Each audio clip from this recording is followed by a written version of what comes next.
오늘 읽은 본문 말씀은 에스라서에 나오는 말씀입니다. 저희가 지난주에도 에스라서를 살펴보았는데 다시 한번 그 내용을 살짝 말씀을 드리면, 지금으로부터 약 2600년 전에 이스라엘 백성이 북왕국 이스라엘과 남왕국 유다로 나누어져 있었고, 북왕국은 이미 아수르란 나라에 의해서 멸망을 했고, 남유다가 바벨론이란 나라에 의해서 멸망하게 되었습니다. 그리고 그로부터 70년 후에 많은 백성이 포로로 끌려가 있었는데, 바벨론을 점령한 페르시아의 고레스 왕이 유다 백성들이 다시 그들의 땅으로 돌아가서 하나님을 섬기고 살아도 좋다 허락해 주게 됩니다. 그래서 많은 백성이 돌아오게 되는데, 이 돌아와서 이 백성들이 한 삶의 이야기가 이 에스라서에 나오는 이야기입니다. 우선은 첫 번째 기환했을 때에 1장부터 6장까지는 사실 에스라서라고 하지만 에스라라는 사람이 등장하지 않아요. 1장부터 6장까지는 스룹바벨이라고 하는 총독의 지도하에 많은 사람들이 돌아오게 되는 이야기입니다. 이 사람들의 중심은 제사장들이었고 레위 사람들이었어요. 이들은 유다 땅에 돌아와서 제일 먼저 하고 싶은 일이 있었습니다. 그것은 그들의 삶의 중심이었던 성전을 다시 재건하는 일이었어요. 그래서 그들이 함께 돌아와서 그곳에 하나님의 성전을 재건하는 이야기가 1장부터 6장까지에 나옵니다. 지난주에 말씀드렸던 것처럼 그 재건하는 과정이 결코 쉽지는 않았어요. 어려웠고 중간에 방해도 있었고, 도착하고 나서 2년 2개월 만에 시작했다가 또 지역민들이 방해해서 15년 동안 중단되었다가 다시 겨우겨우 해서 몇십 년에 걸쳐서 완공이 된 거예요. 그래서 6장 마지막 절에 보면 그들이 굉장히 기뻐하는 모습을 볼 수 있습니다. 거기에 어떻게 끝나냐면, 그들이 그들의 성전을 지을 수 있어서, 그들의 하나님, 우리 하나님의 성전을 지을 수 있어서 한없이 기뻤다. 이러고 다 끝이 나요. 정말 한없이 기뻤겠죠.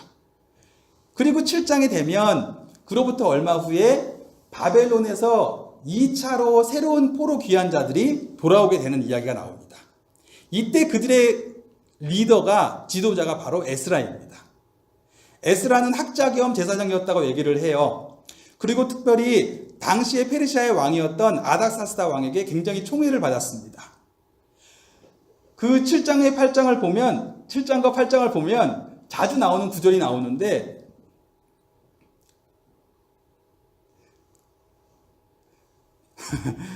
아니, 파리가 계속 왔다 갔다 하면서, 파리가 계속 이 파리도 간절한 마음으로 여기 왔다 갔다 하는 걸 거 아니에요. 그래서 이 간절한 마음을 하나님이 아시겠죠.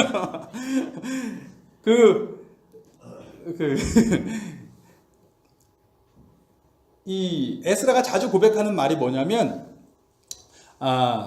하나님의 선하신 손길이 내 위에 있었다라는 표현을 많이 해요. 아닥사스다 왕이 자신에게 총애를 베푼 것도 그렇고, 돌아오는 길에 사실 어려움도 있었거든요. 저희가 읽지는 않았지만 8장에 보면 재밌는 얘기도 나와요. 이 에스라가 돌아올 때에 왕한테 그 먼 길을 가야 되는데, 거의 4달, 예전에 같이 걸어서 수레로 말로 가면 한 4달 걸리는 거리인데, 그 거리를 가야 되는데 저희에게 호위무사 좀 붙여주십시오. 저희를 호위할 수 있는 군사력을 좀 붙여주십시오 라고 말을 하고 싶은 게 이 목구멍까지 올라왔는데 차마 말을 못했대요. 왜냐하면 늘 왕에게 하나님에 대해서 소개하기를, 우리 하나님은 하나님을 찾는 자에게 항상 좋은 것으로 돌보시는 분이십니다. 이렇게 늘 자랑을 한 거예요. 그런데 이제 하나님을 찾으러 돌아가는데 가다가 어떤 일을 당할지 모르니 군대 좀 붙여주십시오. 이런 말이 차마 입이 안 나오는 거예요. 뭐 하나님을 찾으러 가는 거니까 당연히 하나님께서 도와주시지 않겠는가, 그렇게 생각할 거 아니에요. 그래서 차마 말은 못하고 간절히 기도했답니다. 금식하면서 하나님 무사히 돌아가게 해주십시오라고 기도했고, 감사하게 오는 길에 매복도 있었고 힘든 일도 있었지만 하나님이 보살펴 주셔서 무사히 귀환하게 되는 얘기가 나옵니다. 그리고 돌아와서는 성전 재건에 미비된 점들을 보완해주고, 그들이 가지고 왔던 그 성전 비품들을 성전 안에 헌물하는 이야기가 나오면서 8장까지 마무리가 돼요. 자, 그러고 났는데 9장을 들어가면 굉장히 충격적인 얘기가 갑자기 딱 들려와요. 에스라에게 백성들이 와서 놀라운 이야기를 하는 거예요. 뭐냐면 백성들 중에 차마 입에 담을 수 없는 일이 벌어지고 있다는 거예요. 가증한 일이 벌어지고 있다고 이야기합니다. 그게 무엇인가 했더니 백성의 지금 중심이 누구예요? 기원한 사람의 중심은 레위인 제사장들이에요. 그러니까 특별히 일반 백성도 그러면 안 되는데 레위인 제사장들은 하나님 앞에 성별된 삶을 살도록 부름받은 사람들인데 이 사람들이 그 지역의 원주민들의 딸들을 아내로 그리고 며느리로 맞이해서 결혼하고 있다는 얘기를 듣게 되는 거예요. 그러니까 이 일에 대해서 어떻게 하면 좋습니까? 특별히 이 일에 그들 중에서도 지도자들이 있을 거 아니에요. 지도자들이 앞장서서 하고 있습니다 라는 얘기를 듣게 됩니다. 에스라가 너무 기가 막혀서 그냥 털썩 주저앉아서 하루 종일 있습니다. 아니 하나님 어찌하면 좋습니까? 그가 그렇게 털썩 주저앉아 있는 모습을 보면서 백성들이 하나둘 그에게 오기 시작해요. 그리고 9장 전체는 이후 에스라가 기도하는 내용이 나와요. 그 기도의 내용은 뭐냐면 하나님 정말 부끄럽고 낯이 뜨겁습니다. 아니 하나님께서 우리를 멸망시키려고 하는 그 가운데서 이제 이만큼을 남기셔서 다시 이 땅에 돌아오게 하셨는데 이 백성이 이렇게 범죄하니 우리에게 무슨 소망이 있습니까? 아니 성전을 지었으면 다시 한번 열심히 살아야 되는 건데 이렇게 범죄하고 있으니 이제 우리에게 남은 것은 하나님이 우리를 진멸하시는 것 외에 무엇이 있겠습니까? 라고 얘기를 하는 거예요. 소망이 없다는 거죠. 다시 자유인이 되었으면 뭐예요? 다시 하나님의 성전을 찾았으면 뭐예요? 지은 죄가 다 씻겨졌으면 뭐합니까? 새로운 기회가 주어졌으면 뭐예요? 우리는 오늘도 또 넘어지는데 사실은 우리 스스로 살려고 하다 보니까 하나님을 떠나서 스스로 살려고 하니 남는 것은 불안과 두려움 뿐이에요. 철학자들이 하는 얘기인데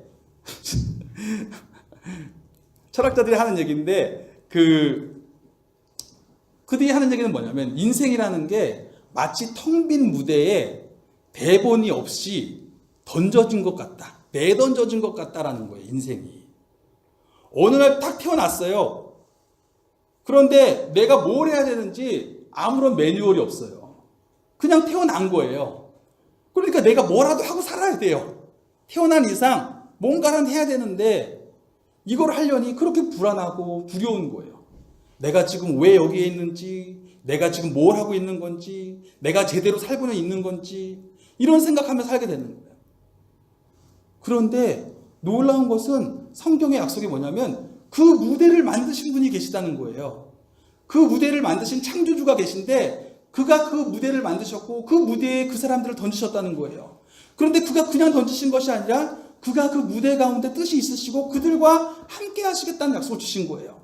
그 무대에 혼자 살게 하시는 것이 아니라 그 무대에서 그 무대를 만드신 이를 찾으면 그가 만나 주셔서 그들과 함께 그 시간을 함께 하시겠다라고 약속을 주신 거예요.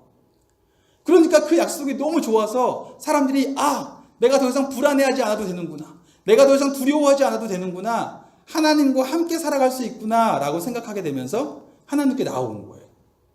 그리고 하나님이 그들에게 말씀을 주신 거예요. 자, 내가 뜻한 바는 사실 이거였어. 그러니까 이 말씀대로 살면 돼 라고 주신 거예요. 그런데 그 기쁨도 잠시뿐, 조금 있다가 사람들이 당황하기 시작합니다. 왜냐하면 생명의 말씀은 받았지만 가만히 보니까 제가 그 말씀을 따를 힘도 없고 따를 의지도 없는 거예요. 분명히 이 말씀대로 살면 되겠다라는 건 알겠는데 오늘도 또 넘어지는 저를 보게 되는 겁니다. 소망이 없는 거예요. 백성들은 통곡하기 시작합니다. 오늘 읽은 10장의 1절 말씀에 나오는 내용이 그거예요. 에스라는 그들의 죄를 자백하고 있고 백성들은 그 옆에서 통곡하기 시작하는 거예요. 이제 우리는 어떻게 하면 좋습니까? 이제 우리는 어떻게 살아야 됩니까? 그런데 그때 한 사람이 에스라에게 다가와서 말을 합니다. 에스라님, 우리가 우리 하나님께 범죄하였습니다. 그런데 에스라님, 우리에게 아직 소망이 있습니다. 우리에게 아직 소망이 있습니다. 그것이 무엇이냐면 내 주의 교훈을 따르고 준행하는 이의 가르침을 따라서, 즉 하나님을 믿고 산다는 것이 무엇인지를 잘 알고 있는 사람들을 통해서 전달되어진 그 가르침을 따라서 우리가 다시 한번 뭔가를 해봅시다. 이것이 당신이 주장할 일이니 어서 일어나셔서 힘써 행하십시오. 우리가 도울 테니까 힘써서 이 일을 행해 보십시오. 라고 얘기해요. 그러면 하나님의 말씀을 잘한다고 하는 사람들이 말한 것이 무엇인가 보았더니 하나님과의 언약을 다시 세웁시다. 하나님과의 언약의 말씀 가운데 다시 거하면 됩니다. 라고 얘기하는 거예요. 아니 그게 무엇이에요? 하나님의 언약의 내용이 무엇이냐면 기도하여서 하나님의 얼굴을 구하면 그 악한 길에서 떠나면 하나님이 만나주시겠다는 거예요. 그 약속대에 다시 갑시다. 약속을 다시 붙잡읍시다. 얘기하는 거예요. 아니 우리가 그 약속 붙잡고 왔지만 지금 실패했잖아요. 그 약속 붙잡고 살아보려고 했는데 실패했는데 다시 한다는 얘기가 소망이 있습니다. 다시 그 약속을 붙잡읍시다. 라고 얘기하는 거예요. 아니 이게 무슨 말이지? 왜냐하면 그 약속은 돌이키면 받아주신다는 약속이기 때문에 그렇다는 거예요. 아니 이건 좀 말이 안 되지 않아요? 그 약속을 붙잡고 했는데 내가 실패한 건데 다시 그 약속을 붙잡고 일어나자는 거예요. 다시 그 약속을 붙잡고 소망을 발견하자는 거예요. 너무 염치 없나요? 염치 없는 거 아닙니까?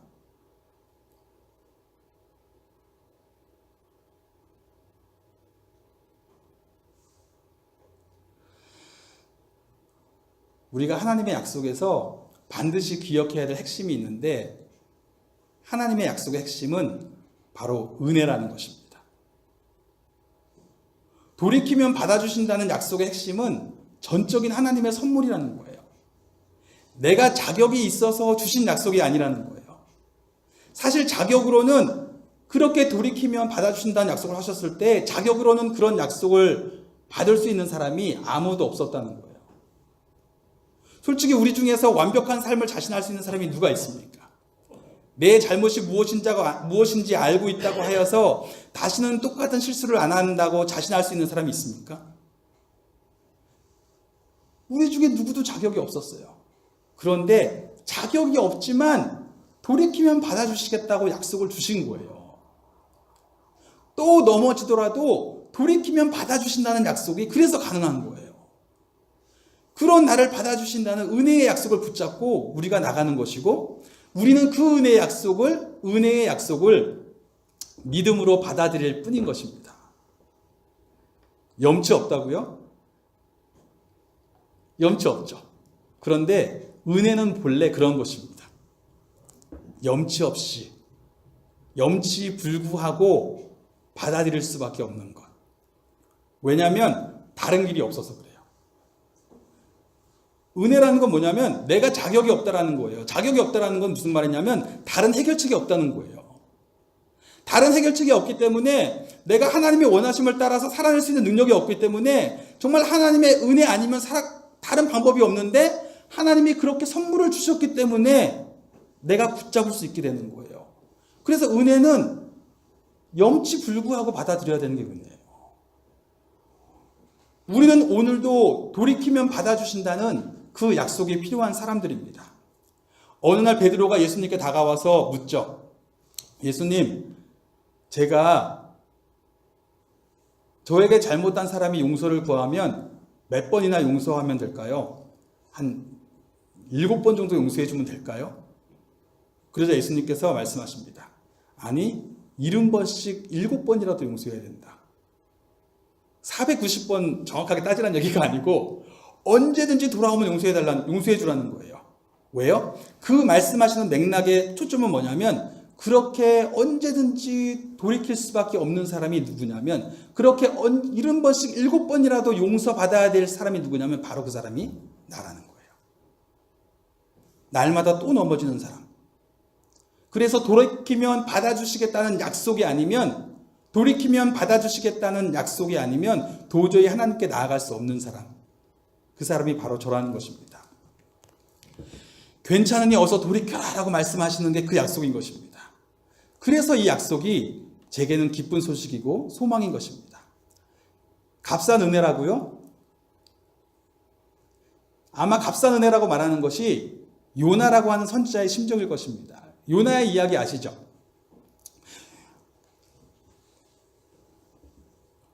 북이스라엘이 멸망하기 전에 여로보암 2세라고 하는 왕이 다스리고 있었어요. 그때 나라가 그런대로 괜찮았는데 그때 그 나라에 요나라고 하는 선지자가 한 명 있었습니다. 이 요나에게 어느 날 하나님이 오셔서 말씀하시는 거예요. 요나야, 너 지금 저기 있는 아수르에 가서 아수르에 있는 수도 니느웨에 가서 그 나라 사람들에게 나의 메시지를 좀 선포해야 되겠다. 그 나라 사람들의 죄악이 하늘에까지 미치었으니 그들로 하여금 어서 돌이키라고 이야기해라. 그들이 돌이키지 않으면 큰 심판을 받을 거라고 어서 얘기해라. 그런데 그 이야기를 들었을 때에 요나가 기뻐하지 않아요. 그때 아수르 사람들이 어떤 사람들이냐면 고대 근동에 패권을 쥐고 있던 나라였어요. 어떤 일들을 했냐면 한 나라를 멸망시키고요. 그 나라 사람들을 끌고 가서 다른 나라의 땅에 살게 해요. 그리고 그 땅에 사는 사람들은 또 다른 나라에 옮기면서 서로 결혼을 하게 하는 거예요. 그래서 민족의 정체성을 없애기 시작했어요. 다 그냥 섞이게 하는 거예요. 그리고 또 어떻게 했냐면 다시는 재기를 하지 못하게 하기 위해서 차마 입에 담기 그렇지만 임신한 여자가 있으면 임신한 여자의 배를 갈라버렸어요. 아기들이 남자아이가 있으면 남자아이들을 그대로 들어서 돌에다가 쳐서 죽였어요. 그게 그 당시의 풍습이에요. 역사에 나오는 기록 그대로예요. 그거를 보고 지냈던 이스라엘 사람들이 얼마나 치를 떨었겠어요. 자신의 가족들이, 자신의 민족들이 그런 고통을 당하는 걸 봤을 때 얼마나 치를 떨었겠어요. 그런데 그렇게 악한 아수르 사람들이 멸망할까봐 회개를 시키라니요. 말도 안 됩니다. 그래서 요나는 그 말씀에 순종하지 못하겠다고 도망가 버려요. 그런데 하나님이 그 도망가지 못하게 그를 잡아서 한 번은 물고기 뱃속을 통해서 그를 다시 뱉어내게 하셔서 그로 하여금 다시 돌아가게 하신 그 니느웨로 가게 한 거예요. 그런데 그래서 결국은 갔어요. 가서 하나님의 메시지를 전합니다. 하지만 요나의 마음속에는 여전히 이 백성들이 회개하지 않았으면 좋겠는 거예요. 이들이 회개하면 하나님이 용서하실 거잖아요. 그게 너무 싫은 거예요. 그래서 회개의 메시지는 선포했지만 산 위에 올라가서 이 백성이 어떻게 멸망하나 보자. 이 악한 백성이 설마 회개하겠어? 그리고 이렇게 지켜봅니다. 그런데 보니 이 백성이 회개하기 시작하는 거예요. 심지어 왕이 가축들도 금식을 시키는 거예요. 그렇게 해서 회개를 하니까 요나가 마음이 너무 안 좋은 거예요. 그런데 그때에 요나가 땡볕 아래에서 앉아 있었는데 갑자기 넝쿨이 이렇게 올라와서 요나한테 그늘을 만들어줘요. 그러니까 그 그늘 밑에서 있는 게 너무 좋았어요. 그런데 조금 있으니까 갑자기 그 그늘이 다 타서 없어지는 거예요. 그러니까 요나가 막 짜증을 냅니다. 아니 이게 왜 없어지지? 그럼 짜증을 내요. 그러자 하나님의 음성이 들리는 거예요. 요나야, 너는 네가 심지도 않고 거두지도 않은 이 넝쿨이 잠깐 있다가 없어지는 것 가지고 그렇게 속상한데 나는 내가 만든 사람들, 그런데 그 사람들이 선악이 무엇인지 알지도 못하고 앞뒤가 무엇인지 구분도 못해서 저렇게 악을 저지르고 살면서 진노하심 가운데 멸망할 수밖에 없는 상황이 있는데 내가 어찌 저들을 아끼지 아니하겠느냐 라고 말씀하시는 거예요. 그 글 전체를 통해서 하나님이 말씀하시는 건 뭐냐면 결국 우리 모두 다 그런 사람들인 거예요. 하나님의 은혜가 없으면 살 수 없는 사람들인 거예요. 니느웨 사람들도 마찬가지고 요나도 마찬가지고 하루하루 부어주시는 하나님의 은혜가 아니면 살 수 없는 사람들인 거예요. 무슨 자격이 있다고 그런 얘기 그렇게 하냐고 할 수 있지만 너무 값싼 은혜를 베푸시는 것이 아니냐고 말할 수 있을지 모르겠지만 바로 그런 은혜가 필요한 사람이 바로 저라는 겁니다. 우리가 마태복음에 보면 처음에 예수님이 나타나셨을 때에 많은 사람들이 예수님을 추종하는 것 같아요. 예수님이 이적을 행하시잖아요. 그러니까 사람들이 와 어떻게 저렇게 놀라운 기적을 행할까? 예수님이 말씀을 가르치시니까 저렇게 놀라운 말씀을 가르치시다니 처음에는 많은 사람들이 좀 모여드는 것 같습니다. 하지만 어느 순간 지나가고 나면 사람들이 갈리기 시작해요. 한쪽에는 예수님을 공격하는 사람들, 거부하는 사람들이 있고 한쪽에는 예수님을 따르는 사람들이 생겨요. 그러면 이 둘 중에 누가 예수님을 따르는 사람들인가 보았는데 그 맥락 속에서 나오는 본문이 마태복음 18장 본문이에요. 뭐냐면 예수님이 제자들에게 이렇게 말씀하시는 거예요. 하나님의 나라는 이 어린아이와 같지 아니하면 들어갈 수 없다. 어린아이와 같다는 게 무슨 뜻인가요? 순수하다? 착하다? 어린아이들이 항상 순수해요? 어린아이와 같다는 것은 나는 자격이 없는 사람이지라는 걸 알고 있는 사람이에요. 그 당시에 어린아이는 그런 존재였어요. 우리나라도 어린이의 날, 왜 어린이날을 제정했어요? 어린이는 그런 존재였던 거예요. 자격이 없는 사람이었던 거예요. 어린아이와 같은 사람이라는 것은 내가 바로 자격이 없는 사람이라는 것. 내가 이 예수님이라는 분을 통해서 부어주시는 하나님의 은혜가 아니고는 도저히 하나님의 나라에 들어갈 수 없는 사람이라는 걸 아는 사람들만 이 예수님의 은혜에 매달리는 거예요. 그런데 내가 자격이 있다고 생각하는 사람은 예수님의 은혜가 필요 없는 거예요. 받아들일 생각이 없는 거예요. 그래서 우리가 늘 고백하는 것이 있는 모습 그대로 나아오십시오 라고 얘기하는 겁니다. 자격 없는 모습 그대로 인정하고 나오라는 거예요. 있는 모습 그대로 나오라는 그 말은 그렇습니다. 내가 바로 자격 없는 사람입니다.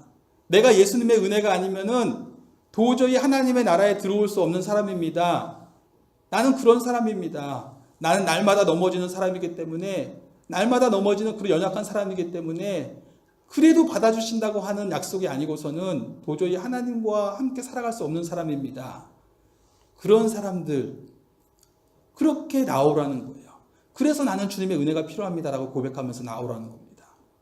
어떤 사람이든지 간에 우리가 하나님께 나아갈 수 있는 유일한 방법은 은혜밖에 없다는 거예요. 그런데 하나님께서 그 회복의 길을 여셨기 때문에 우리는 그 하나님의 약속을 하나님의 인자하심이라고 이야기하는 것입니다. 그게 헤세드라는 히브리어인데 은혜라는 뜻이에요. 하나님의 은혜가 영원하십니다 라고 얘기하는 겁니다. 돌아오면 받아주신다.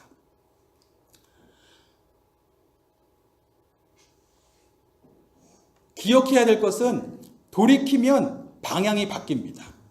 돌이키면 방향이 바뀌어요. 무슨 말이냐면 정말 이 하나님의 은혜를 알면 은혜를 악용하며 살아갈 수 없다는 것입니다. 있는 모습 그대로 나오라고 했지 있는 모습 그대로 살라고 한 건 아니에요. 내가 정말 나 같은 사람을 받아주신 하나님의 은혜가 얼마나 놀라운가 그것을 알기 시작하면 사람이 바뀌기 시작하는 거예요. 돌이키는 건 뭐냐면 길을 가다가 길이 잘못됐네? 그리고 방향을 바꾸는 거예요. 방향을 바꾼다는 것은 그 사람이 완벽하다는 건 아니에요. 하지만 걸음이 달라진 거예요. 두 방향을 동시에 갈 수는 절대 없다는 거예요.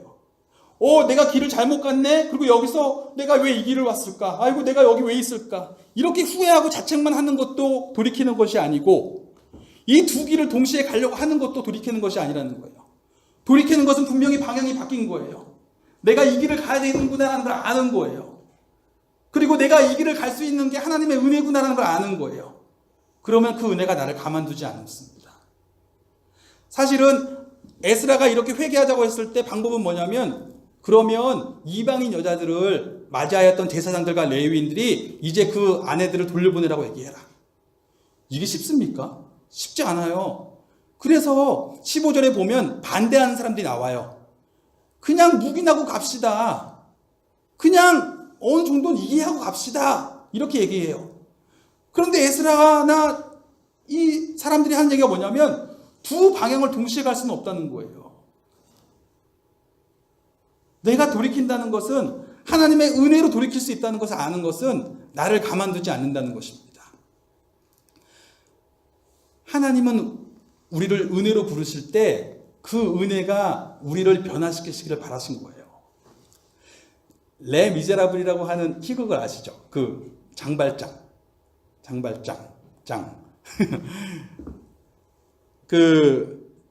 이 레 미제라블이 뜻이 뭐냐면 비참한 사람들이란 뜻이에요. 비참한 사람들. 누가 비참한가요?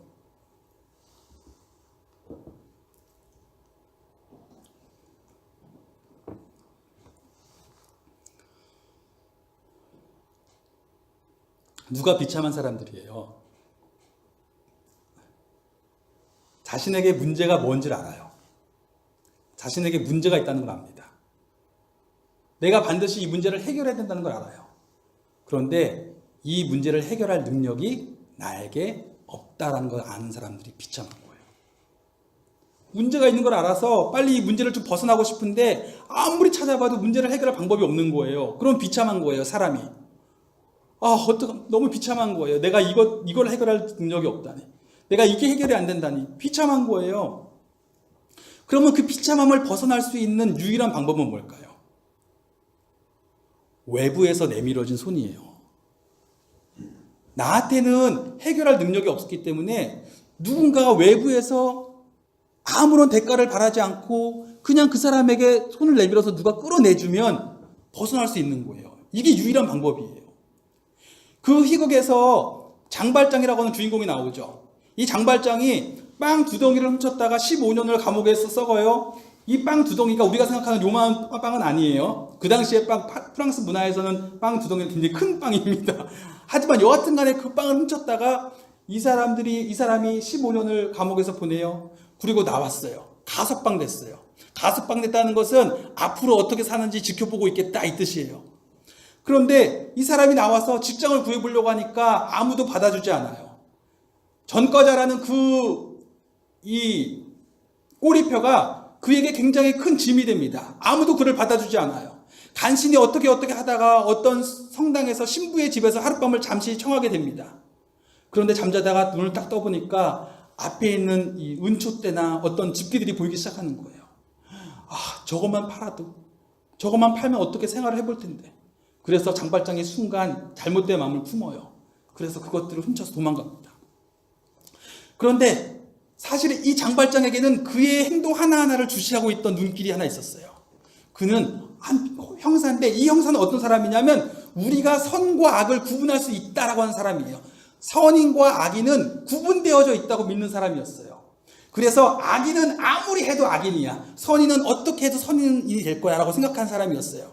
그래서 장발장이 가석방 됐을 때도 쟤는 악인이기 때문에 분명히 다시 범죄를 저지를 거야. 그거를 내가 잡아야지 하고 쫓아다니는 사람이에요. 그런데 아니나 다를까 장발장이 물건을 훔쳐서 도망가는 걸 봤어요. 그래서 쫓아가서 그를 잡습니다. 그리고 신부에게 데리고 와서 내가 잡았습니다. 얘기하죠. 그런데 이 신부가 장발장을 가만히 쳐다보다가 이런 얘기를 하는 거예요. 형제님, 왜 이건 안 가져가셨어요? 제가 이것도 드렸는데 왜 안 가져가셨습니까? 그 순간 이 형사도 할 말을 잃고 가게 되고 장발장도 너무 놀라서 어이가 없지만 그것을 받아들일 수밖에 없는 그 상황 속에서 받아들이고 가게 됩니다. 그대로 그의 인생이 어떻게 됐냐면 장발장이 그걸 다 팔아서 신분을 세탁했어요. 아무도 장발장이 누군지 몰랐어요. 사실 가석방 수니까 도망간 거예요. 도망쳐서 신분을 세탁하고 공장 사장이 되기도 했었고 심지어 시장이 되기도 했어요. 그렇게 사람들이 존경하는 사람이 돼버렸어요. 그런데 굉장히 흥미로운 것은 이 장발장이 그러한 삶의 순간순간 속에서도 이상한 행동을 해요. 그게 뭐냐면 어떤 사람이 비참한 상황에 처한 걸 발견하면 그냥 지나치질 못하는 거예요. 예를 들어서 어떤 사람이 술에 깔렸어요. 이 장발장이 힘이 어마어마하거든요. 그걸 형사도 알아요. 장발장의 특징이에요. 그런데 장발장이 술에 깔린 사람 뭐예요? 비참한 사람이죠. 자기 힘으로 도저히 벗어날 수 없는 사람이에요. 그런데 장발장이 모른 척하고 지나가야 되는데 경찰들도 옆에 있는데 그냥 가서 자기가 온 힘을 다해서 들어서 끄집어내요. 그것이 나중에 단서가 돼요. 장발장이 잡히는. 그런가 하면 어떤 사람이 너무 어려우면서 처한 걸 알게 돼요. 거기서 그 나오는 여인이 있잖아요. 그 여인이 너무 어려운 상황 가운데 몸을 팔아도 빚이 탕감이 안 되고 심지어 자기의 딸을 다른 집에 노예로 보내게 됐어요. 도저히 해결할 수 없는 그 비참함 속에서 얼마나 괴로웠겠어요.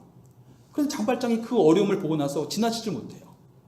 그래서 자기의 재산으로 그 사람의 빚을 갚아주고 또 죽고 나니까 그 딸을 자기가 챙겨주는 거예요. 그런데요, 이 장발장이 그러한 행동을 하는 순간마다 되풀이해서 말하는 대사가 있어요. 그게 뭐냐면 나는 누구이지? 라는 대사예요. 나는 누구일까? 나는 누구일까? 지금 겉으로 보기에는 부유한 사람, 겉으로 보기에는 명예로운 사람, 겉으로 보기에는 존경받는 사람, 겉으로 보기에는 괜찮은 사람처럼 보이지만 사실 이 장발장의 진짜 본 모습은 뭐예요? 도망친 가석방수예요. 어느 날 한 신부를 통해서 부어진 그 은혜가 그를 덮고 있어서 완전히 새로운 사람이 되어서 새로운 사람인 것처럼 살아가고 있는 것뿐이지, 그 은혜가 거두어지면 사실 거기에 있는 진짜 장발장의 모습은 뭐냐면 언제라도 잡혀갈지 모르는 가석방수에 불과한 거예요.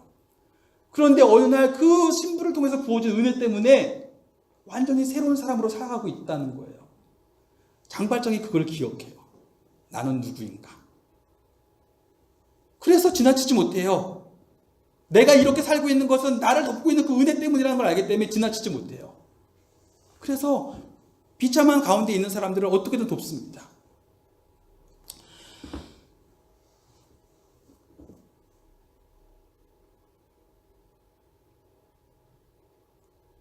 은혜가 그로 하여금 가만히 있지 못하게 하는 거예요. 자신이 은혜로 용납되어서 지금도 그 은혜에 덮이어서 살아가고 있음을 기억하면 가만히 있지 못한다는 겁니다. 사실은 오래되면서 높아지면서 부유해지면서 가까워지면서 우리가 잊어버리게 되는 것이 바로 그겁니다. 신앙생활도 마찬가지예요. 그렇죠? 신앙생활 오래 하면서, 신앙생활하면서 자리가 높아지면서 혹은 삶이 부유해지면서 혹은 더 가까워지면서 뭔가 그렇게 되는 것 같을 때 우리가 잊어버리는 게 뭐냐면 내가 누구인가. 사실은 나는 예수님을 통해 부어진 그 은혜가 나를 덮고 있어서 하나님의 자녀라고 불리고 하나님의 백성이라고 불리고 있는 것 뿐이지, 내가 이 은혜가 다 거두어지면 나는 누구인가. 겉으로 보기에는 꽤 괜찮은 사람처럼 보이지만 난 지금이라도 이 은혜가 내게서 거두어지면 나는 누구입니까? 이 질문을 계속하는 거예요. 그 질문을 계속하면 가만히 있을 수 없는 거예요. 나 같은 죄인 살리신이란 찬양을 아시죠? 나 같은 죄인 살리신, 이 찬양, 그렇죠? 이 찬양을 할 때에 제일 먼저 기억하는 사람은 당연히 이 찬양을 작곡한 존 뉴턴이에요. 노예 무역상이었어요. 아프리카에서 수많은 사람들을 노예로 끌고 왔는데 이 사람이 그렇게 하는 가운데서 어느 날 죽음의 위험에 처하게 된 거죠. 배가 침몰하려고 하는데 이 사람은 뭐 죽을 것 같아서 하나님, 갑자기 막 너무 급하니까 하나님 잘못했습니다 막 기도를 하는데, 딱 보니까 자신이 노예로 끌고 가고 있던 그 흑인들이 배에 깨진 부분을 온몸을 다해서 막 막고 있는 거예요. 그걸 보면서 너무 많은 것을 깨닫게 되었어요. 그리고 회개하고 이후에 노예 무역상을 한 몇 년간 더 했지만 노예들의 처우를 다 개선시키고 그리고 노예를 그 무역상을 그만둡니다. 그만두고 나서 성직자가 되었어요. 그리고 이 사람이 지은 찬양이 나 같은 죄인 살리신이라는 찬양이에요. 그런데 사실 이 존 뉴턴이 이 찬양 한 곡 바로 지었다고 노예 무역이 폐지된 건 아닙니다. 그 사람은 그만두었지만 노예 제도는 계속되었어요. 그러면 노예 제도가 어떻게 폐지되었냐면, 윌리엄 윌버포스라고 하는 그 영국인이 있어요. 정치인 집안이에요. 영국은 지금도 계급 제도가 있잖아요. 정치인 집안이 따로 있어요. 정치인 집안 출신인데 이 사람이 젊을 때에 존 뉴턴, 성직자가 된 존 뉴턴을 만난 거예요. 그리고 그렇게 은혜로 말미암아 변화되어진 존 뉴턴을 보면서 그가 부른 나 같은 죄인 살리신이라는 찬양을 들으면서 너무 많은 감화를 받은 거예요. 그래서 그 사람이 내가 정치인이 되었는데 이렇게 살아서는 안 되겠다 싶어서 29세 때부터 노예 폐지 운동을 시작합니다. 반대가 심각했어요. 살해 위협에 시달려야 됐고 많은 사람들이 그를 반대했습니다. 그런데 결국 노예 제도가 폐지됐는데, 언제 폐지됐냐면 그가 75세가 되었을 때, 그가 죽기 2주 전에 노예 제도가 드디어 의회에서 폐지가 돼요. 그러니까 그가 그 장면을 보고 죽음을 맞이하는 거예요. 그런데 그 과정 속에서 얼마나 힘들었겠어요. 그런데 힘들 때마다 이 사람이 부르는 찬양이 있습니다. 사실 이 이야기가 영화로도 제작되었었어요. 부르는 찬양이 뭐겠어요? 나 같은 죄인 살리신 그 은혜 놀라워. 나 같은 죄인 살리신 그 은혜 놀라워. 내가 이렇게 살 수 없습니다. 비록 오늘도 반대에 부딪혔지만 내가 가야 될 이 길을 끝까지 가야 되겠습니다. 라고 날마다 물으면서 가는 거예요. 그래서 날마다 노예무역 폐지를 위해서 운동하다가 죽은 거예요. 은혜는 나를 가만두지 않습니다. 은혜의 약속 안에 부어주신 하나님의 성령께서 나를 가만두지 않으세요. 또 넘어지겠죠. 그리고 또 돌이키겠죠. 그렇게 오르내릴 거예요. 하지만 그 오르내림 속에서라도 하나님은 결코 나를 가만두지 않으시고 하나님의 성령이 결국 나를 고치십니다. 그게 약속이에요. 그것을 우리가 신학적으로는 성도의 견인이라고 얘기해요. 하나님이 부르신 사람을 끝까지 끌고 가신다고 얘기하는 거예요. 견인하신다. 오늘 본문 말씀은 이렇게 고백합니다. 우리에겐 아직 소망이 있습니다. 하나님은 우리가 지금도 그의 생명으로 돌이키기를 원하십니다. 우리에게는 아직도 소망이 있습니다. 이런 나라고 할지라도, 나 같은 사람이라고 할지라도 지금 이 순간에도 나 스스로에게 실망하고 낙심한 이 순간에도 내가 돌이키기만 하면 받아주신다고 하는 그 약속이 우리에게 있다는 것입니다. 그리고 그 나를 받아주신 그 은혜는 결국 나를 고쳐주십니다. 그래서 복음인 거예요. 그래서 복음입니다. 나 같은 사람을 끊임없이 받아주시고 결국 끝까지 이끌어주실 것을 믿기 때문에 복음이에요. 요한복음 3장 16절에 나오는 말씀이 이겁니다. 하나님이 세상을 이처럼 사랑하사 독생자를 주셨으니 이는 저를 믿는 자마다 멸망치 않고 영생을 얻게 하려 하십니다. 오늘도 우리는 두려움 없이 염려 없이 하나님께 돌이킬 수 있습니다. 그것이 복음이고 그렇게 하나님은 우리를 불러주신 것입니다. 같이 기도하겠습니다. 같이 기도하실 때에 말씀을 묵상하시면서 하나님 그렇게 우리를 불러주셨습니다.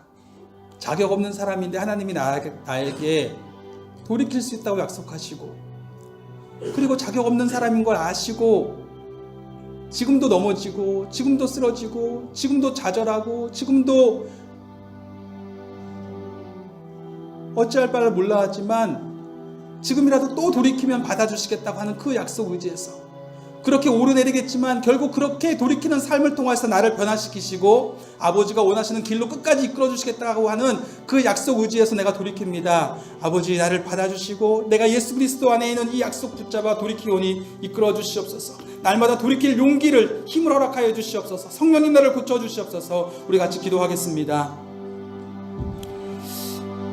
하나님 아버지 감사합니다. 아버지 하나님 감사합니다. 아버지 하나님 오늘도 아버지 앞에 돌이킵니다. 아버지 정말 자격 없고 부족하지만 약속의 말씀 의지해서 아버지 앞에 돌이킵니다. 아버지 약속의 말씀 의지해서 아버지 앞에 돌이킵니다. 아버지 저는 부족합니다. 연약합니다. 또 넘어집니다. 아버지 잘 되었다고 생각할 때 오히려 연약하고 저 자신이 교만해지려고 할 때에 또 넘어집니다. 아버지 그게 저의 모습입니다. 아버지 그렇지만 제가 소망을 갖는 것은 이런 연약한 모습에도 불구하고 내가 돌이키면 아버지께서 받아주신다고 약속하셨기 때문에 돌이킵니다. 이런 연약한 모습에도 불구하고 아버지께서 돌이키면 받아주신다고 말씀하셨기 때문에 내게 소망이 있습니다. 다시 소망이 있습니다. 아버지 결국 돌이키오니 아버지 붙잡아 주시고 또 아버지께 나아가오니 아버지의 성령께서 저를 고쳐주시옵소서.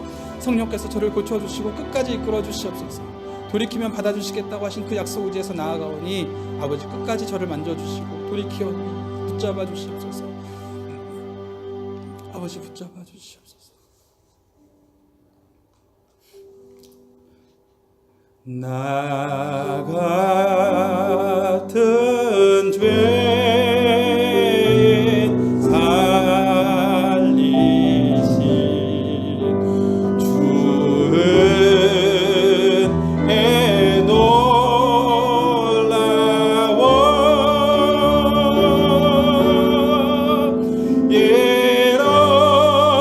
잃었던 생명 찾았고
지금은 우리를 죄악 가운데서 구원해 주신 우리 주 예수님의 은혜와 우리를 끝까지 받아주시고 이끌어 주신다는 그 약속에 신실하신 하나님 아버지의 사랑과 우리 안에 오셔서 오르내리는 그 모든 과정 가운데서 우리를 이끌어 가시는 성령님과의 사귐이 지금부터 영원까지 함께 계실지어다. 아멘.